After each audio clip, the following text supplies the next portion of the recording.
Só para vocês terem uma noção, eu trouxe para vocês aqui alguns exemplos dos muitos que existem de estilos de raiamento mundo afora. A gente não vai dissertar sobre todos, porque a gente não tem nem tempo para isso, mas enfim, é só para vocês entenderem que, né, a diversidade de opções que existem, né, disponibilizadas pela indústria. Eu vou sinalizar alguns aqui, só para a gente ir se familiarizando com isso. Então, olha só, aqui na fileira de cima, o terceiro desenho da esquerda para a direita, o que ele mostra para a gente? Né? Um raiamento que composto por 4 raias, e dá para perceber que os cheios ele tem um ângulo um pouco mais aberto. Né? Se você for olhar a parede do cheio, ela não forma um ângulo de 90 graus com a raia. Todo mundo percebeu isso daí? Esse tipo de solução é chamado de raiamento radial. Esse desenho é uma representação do estilo típico do raiamento da família a Kalashnikov, né, o famoso AK-47 e as suas variantes. Então, a família Kalashnikov, ela utiliza, em regra, o número de 4 raias e os cheios, né, ou raiamento do tipo radial. Na segunda fileira de cima para baixo, o primeiro desenho da esquerda para a direita, ele tem um desenho mais sem quinas vivas, né? Alguém saberia falar para a gente que tipo de raiamento que é esse? Enfim, dá para a gente deduzir, ou alguém consegue identificar através desse raiamento que tipo de raiamento é esse aqui? Da Glock. Exato. É o raiamento do tipo poligonal, né? E especificamente, o da Glock poderia, o da Glock, da geração 3, minto, até a geração 4, o raiamento de 90% do portfólio da Glock pode ser representado por esse desenho. Aqui eu tenho, né, 6 lados, né, de um polígono que lembra um hexágono, porém com seus vértices arredondados, né? Então, isso aqui é um desenho típico de um raiamento poligonal. Digo isso, pois, né, o raiamento das Glocks até a geração 4, ele é um raiamento poligonal propriamente dito. Nem todos têm 6 lados, porque existem exceções no portfólio da Glock, né, até a geração 4, os modelos configurados para o calibre 45 alto e 45 gap, ao invés de 6 lados ou 6 raias, é composto por 8 lados ou 8 raias. Na última fileira de desenhos, né, embaixo, o segundo desenho da esquerda para a direita, ele representa um dos padrões mais encontrados na indústria. Esse aí é um raiamento do tipo convencional, onde as paredes dos cheios formam um ângulo de 90 graus com as raias e o número de 6 raias. Se a gente for fazer um estudo estatístico, né, em termos de, tipo assim, qual é a configuração que mais aparece na indústria, talvez essa configuração aqui seja a mais popular. Um último aqui, só para a gente finalizar esse assunto, né, a gente finalizar parcialmente esse assunto. A última fileira, de baixo para cima, o desenho, o quarto desenho da esquerda para a direita, onde o meu cursor está aqui em cima, é um padrão também que acabou se consolidando e ficando famoso, né, a partir dos anos 1980.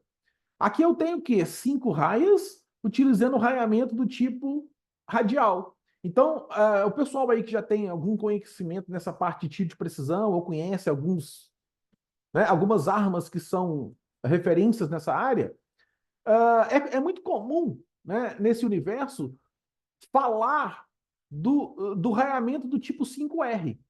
Talvez, né, um dos motivos dessa configuração ter se tornado tão popular tenha sido a adoção, né, dessa sugestão pela Remington, que é famosa, né, por fabricação de fuzis de precisão. O Remington 700, talvez, no mercado norte-americano, seja a Glock dos fuzis ferrolhados. E, durante muitos anos, os caçadores militares, os atiradores de precisão das Forças Armadas norte-americanas, eram equipados com um fuzil que é chamado de M24, né, no calibre 308 Winchester.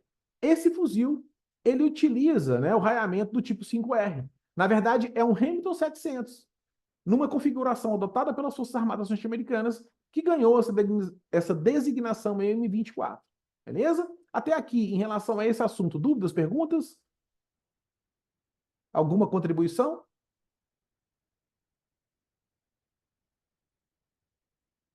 Professor, Pode falar.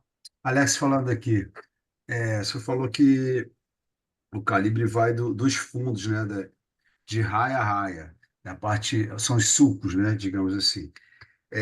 No caso, quando não é par, por exemplo, esse último exemplo que o senhor deu aí, o calibre, como é que ele é medido nesse sentido? Como é que é feito esse ajuste? Tá. Então, você soma a altura do cheio, a distância entre o cheio e a raia diametralmente oposta. Beleza, beleza. Eu só vou assim, é, é,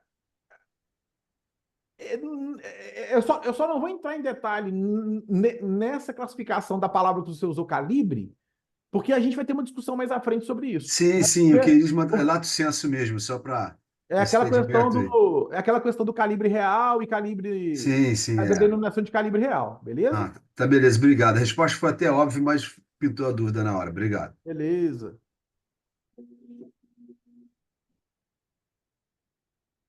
Mais alguém em relação a esse assunto? Fiquem à vontade. Uma dúvida que eu tenho, qual a questão do giro, né? Destro giro, o giro para a esquerda, giro para a direita. Eu acho que majoritariamente é para a direita, né? Quais modelos de arma tem o giro para a esquerda? Então, assim, existem os revólveres Colt, eles giram para a esquerda, e existem algumas outras exceções no universo das armas de fogo.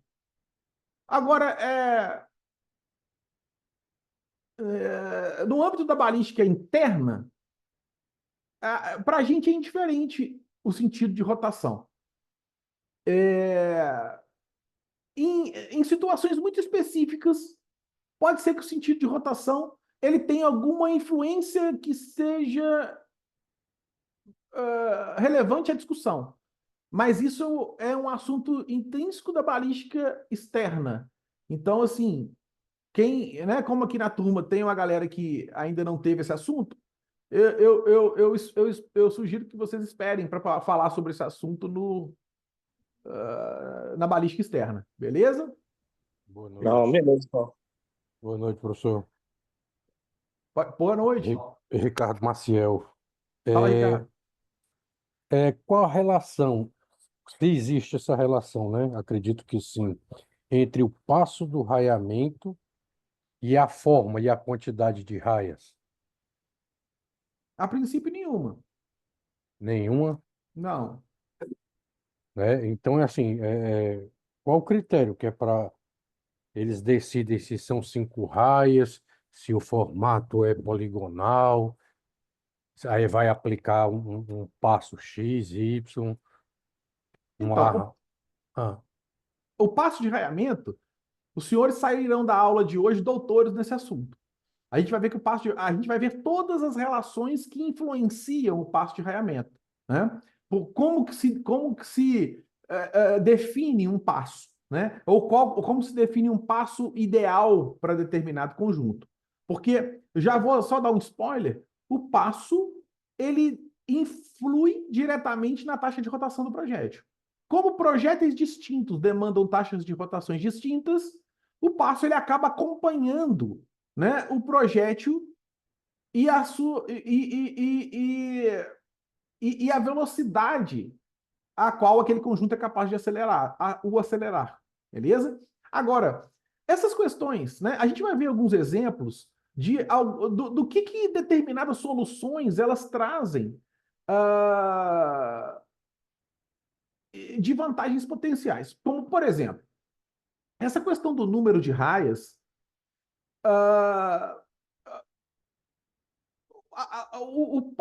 o conjunto em si, né? Existem uma série de variáveis que contribuem para o desempenho final.